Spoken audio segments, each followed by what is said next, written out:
Di video ini kita akan ngebahas tentang metaverse dan gue mau ngasih tahu pandangan gue ke depan gimana ke lo semuanya, dan at the end gue akan ngejelasin apa yang bisa kita persiapkan untuk bisa mengikuti si metaverse tersebut dan bisa ngasilin cuan.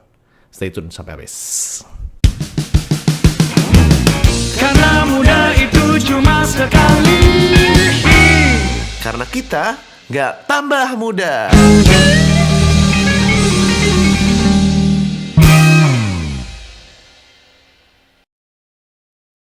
Balik lagi bareng gue Ogut di Muda Cuma Sekali, karena kita nggak tambah muda. Buat lo yang baru pertama kali ke channel Muda Cuma Sekali, channel ini ngomongin tentang social media dan digital world. Jadi gue bakalan bahas-bahas tentang gimana caranya jadi content creator dan biar bisa menghasilkan cuan dari social media dan perkembangan dunia digital. Nah, kali ini gue kedapatan request dari beberapa followers gue di Instagram. Yang belum follow silahkan di follow, tentang metaverse. Nah, metaverse ini banyak banget yang ngebahas ya. Terus habis itu lumayan hype juga karena kemarin Mark Zuckerberg sempat bikin video di YouTube tentang pikirannya dia tentang metaverse itu. Nah, kalau misalnya lu lihat di sini, metaverse itu udah mulai banyak banget nih. Kayak ada Agus Leo Halim ngebahas, terus influencer-influencer udah mulai ngebahas tentang metaverse. Ada yang pro, ada yang kontra, dan ada yang dia mikir kayak ini adalah evolusi kapitalisme dan lain-lain. Tapi di sini gue mau ngelihat atau mau ngasih pandangan ke lo semua tentang metaverse itu biar lo bisa dapetin manfaatnya, ujungnya nanti lo bisa mengikuti si wave-nya tersebut. Oke, sekarang kita basicnya ke apa itu metaverse dulu deh. Nah, kalau misalnya lo lihat-lihat di Google, simpelnya apa itu metaverse, lo bakalan dapat banget artikel yang banyak tentang metaverse tersebut ya kan, dari mulai Merdeka, terus habis itu media-media Indonesia juga udah mulai banyak ngebahas tentang metaverse ya. Nah, tapi kalau misalnya di sini ya, kalau misalnya lu lihat di sini, apa metaverse itu? Ini langsung aja, anggap saja metaverse adalah internet yang diberikan dalam bentuk 3D. Zuckerberg menggambarkan metaverse sebagai lingkungan virtual yang bisa Anda masuki, alih-alih hanya melihat layar. Jika dipersingkat, ini adalah dunia komunitas virtual tanpa akhir yang saling terhubung. Jadi, alih-alih hanya melihat layar nih ya. Terus jika dipersingkat, ini adalah dunia komunitas virtual tanpa akhir yang saling terhubung. Oke, berarti kata kuncinya adalah lu nggak lihat layar lagi, dan dunia komunitas virtual tanpa akhir yang saling terhubung nih ya. Nah, sebenarnya kalau lu pahamin metaverse itu kayak kalau lu main game gitu, lu nggak ngeliat layar lagi, tapi lu tuh bener-bener masuk ke dalam gamenya. Nah, kalau misalnya ngomongin tentang metaverse, sebenarnya metaverse itu udah ada dari dulu konsepnya ya. Contohnya kalau misalnya lu main Fortnite gitu ya. Fortnite ini kan kayak ada sebuah universe baru, yaitu dunianya Fortnite gitu kan. Nih kayak gini. Lo lihat, oh ini kayak gambar Ka'bah ya. Mirip. Yang kayak gini. Terus abis itu, apa namanya, kalau misalnya lu main game, lu bisa ketemu sama orang. Nah kayak gini kan. Bahkan ada yang konser di metaverse si siapa? Travis Scott kan. Terus abis itu kalau misalnya metaverse ini kan, yang Fortnite ini udah 3D kan. Dan sebenarnya dari zaman kita main warnet juga, gue anak warnet dulu, itu udah ada namanya Ragnarok Online. Nah kayak gini nih, Ragnarok Online nih. Kalau misalnya lu anak 90-an kayak gue, lu pasti ngerti ini gue yakin ini potion, blue potion kalau nggak salah. Kalau nggak salah ini apa nih? Ini priest ya kalau nggak salah ya. Ini priest, terus ya gitulah pokoknya, gue lupa. Nah, tapi bedanya kalau misalnya si metaverse ini, kalau lu kan main Ragnarok gitu atau game-game lain itu kan kayak lu cuma lihat layar doang nih, kayak lu lagi lihat video gue ini. Nah, lu tuh masuk ke dalamnya, ya kan? Nah, sama ada satu lagi yang menarik adalah kalau misalnya di Ragnarok Online, gue kebayang kalau misalnya itu udah kebiasaan dari kecil, maaf. Di Ragnarok Online kan ada nama currency-nya atau uang di dalam Ragnaroknya itu kan ada namanya Zeni ya. Nah, bayangin aja dengan nanti adanya metaverse, lu tuh bukan pakai Zeni lagi, tapi pakai cryptocurrency yang dimana pada saat lu main, lu jualan atau lu ngehan gitu ya kalau bahasanya Ragnarok, lu tuh bisa dapetin cryptocurrency yang dimana lu juga bisa menjual cryptocurrency tersebut menjadi sebuah mata uang yang memang ada di negara lo atau yang memang udah valid kayak gitu. Nah, ini jadi mind blowing banget. Terus selanjutnya lagi, selain lu masuk ke dalam gamenya, terus abis itu lu punya mata uangnya sendiri, item-item di dalam gamenya itu tuh unik. Kenapa? Karena udah pakai teknologi yang namanya NFT. NFT itu adalah non-fungible token. Nah, gue belum bahas tentang NFT lebih dalam. Kalau misalnya lu butuh pembahasan tentang NFT, please tulis di kolom komen. butuh apa enggak. Kalau masih butuh bilang, "Bang, bahas NFT dong, Bang." Nanti gue akan bikin video selanjutnya. Nah, selain itu, si itemnya ini dia tidak bisa dipakai sama orang lain kalau itu udah jadi milik lo. Kalau zaman dulu kan misalnya Ragnarok ini lu punya, gue inget banget, Golden Thief Bug Card gitu ya, ada kartu buat nambahin kekuatan senjata gitu. Terus habis itu orang lain tuh bisa dapat juga. Nah, kalau di NFT ini orang lain nggak bisa dapat untuk karakter unik atau item yang unik. Jadi itu hanya punya lu sendiri. Kenapa? Karena udah pakai teknologi blockchain yang dimana kontrak address-nya itu udah tertanam di situ dan item address-nya juga udah tertanam di blockchain, nggak bisa diubah-ubah. Kalau Ragnarok ini kan, misalnya lu punya password atau lu punya akses ke servernya, lu bisa aja ngasih sembarang barang gitu ya ke orang lain gitu. Karena servernya masih di dalam si developer game tersebut. Jadi simpelnya 3 itu tadi. Yang pertama adalah lu masuk ke dalam dunianya. Yang kedua adalah lu bisa mendapatkan cryptocurrency di dalam game tersebut dan bisa ditukarkan dengan uang beneran. Dan yang ketiga adalah uangnya unik.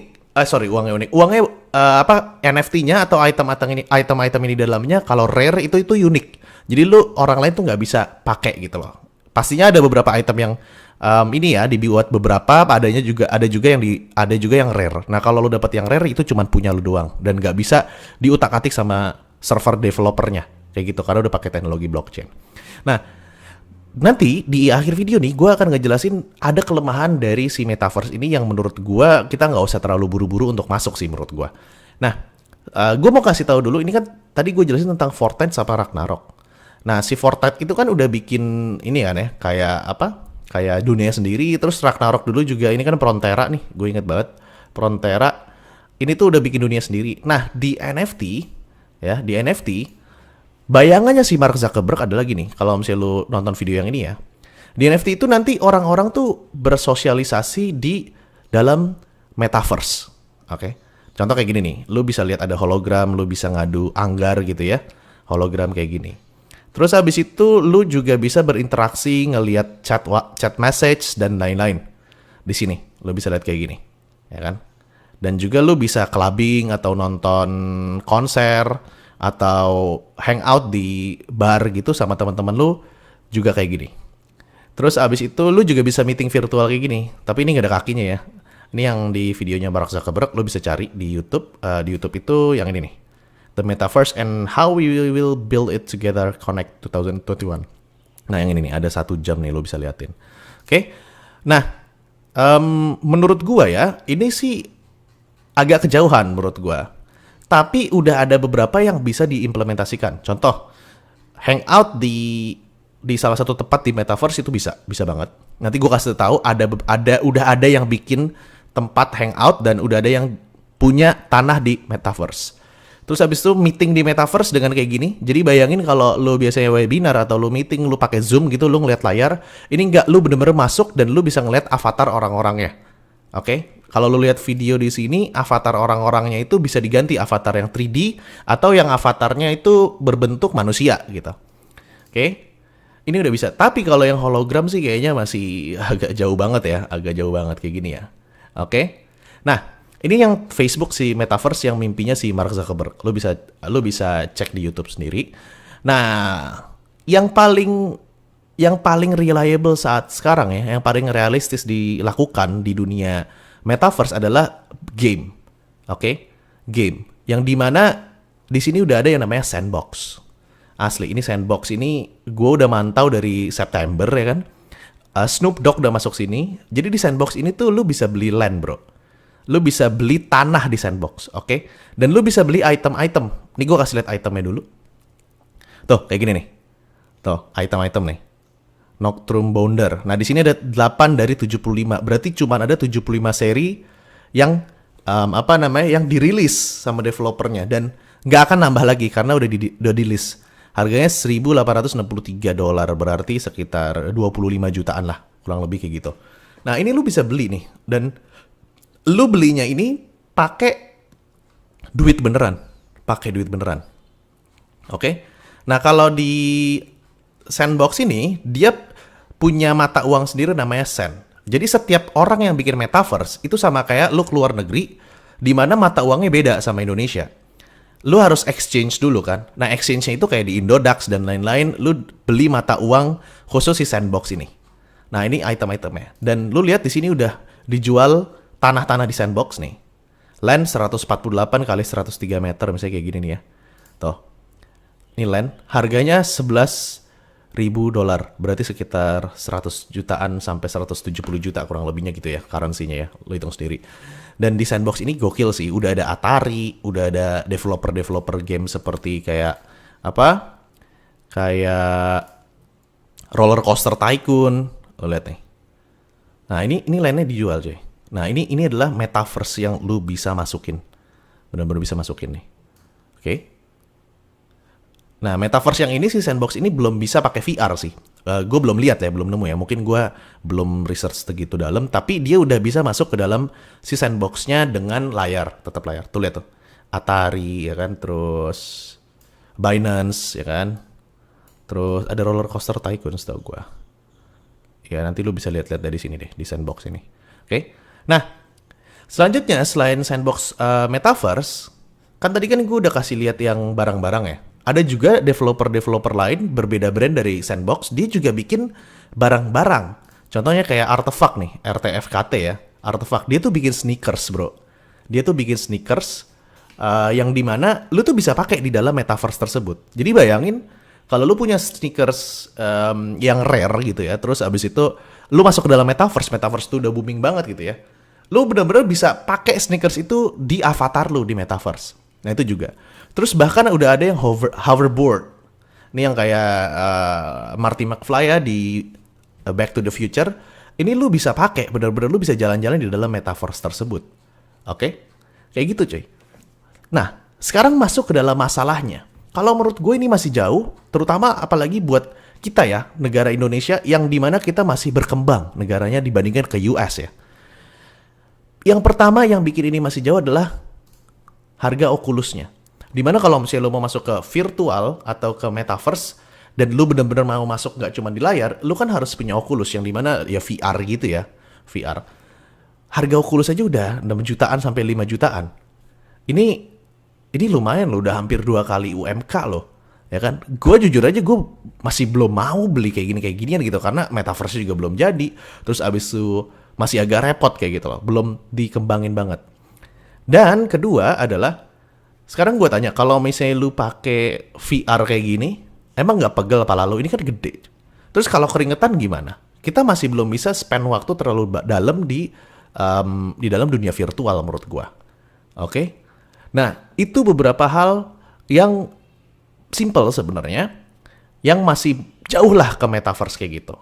Nah, sama selanjutnya si Mark Zuckerberg ini kan pengen bikin metaverse yang semuanya terkoneksi. Bayangin lu masuk ke virtual, ke metaverse tersebut, lu tuh bisa ketemu sama berbagai macam orang, di dunia berbagai macam orang. Ya kan? Jadi kayak satu dunia tuh bener-bener dicetak ulang jadi metaverse, misalnya kayak gitu. Tapi masalahnya adalah gini. Tadi gue dijelasin tentang Sandbox. Sandbox bikin metaverse kan nih. Nah ini Sandbox kan bikin metaverse. Nah, ada beberapa developer lain yang juga bikin metaverse. Contohnya kayak ini, yang sama kayak Sandbox ya. Dia bikin metaverse juga tuh. Nah, kayak gini nih. Tuh, dia juga bikin metaverse. Metaverse-nya namanya Decentraland ya. Decentraland. Ini dia bikin metaverse. Nah, pertanyaan gue adalah, misalnya Facebook bikin metaverse nih, yang dipengenin sama Mark Zuckerberg. Gimana cara koneksiin antara si Sandbox, ya, Sandbox Metaverse, sama si Decentraland ini? Logikanya kalau harapannya si Mark Zuckerberg adalah kalau lu lagi di Sandbox, lu bisa teleport ke si Decentraland atau ke Facebook Metaverse ini. Dan nanti lu harus exchange koin lu, yang dimana lu tadinya punya koin Sand namanya. Terus habis itu lu exchange ke koin atau currency mata uangnya si Decentraland. Dan dimana lu bisa bertransaksi di sini. Cuman pertanyaannya adalah kenapa si Decentraland atau Sandbox ini harus connect ke Facebook? Itu gue masih belum nemu alasannya. Kalau misalnya lu nemu alasannya boleh tulis di komen.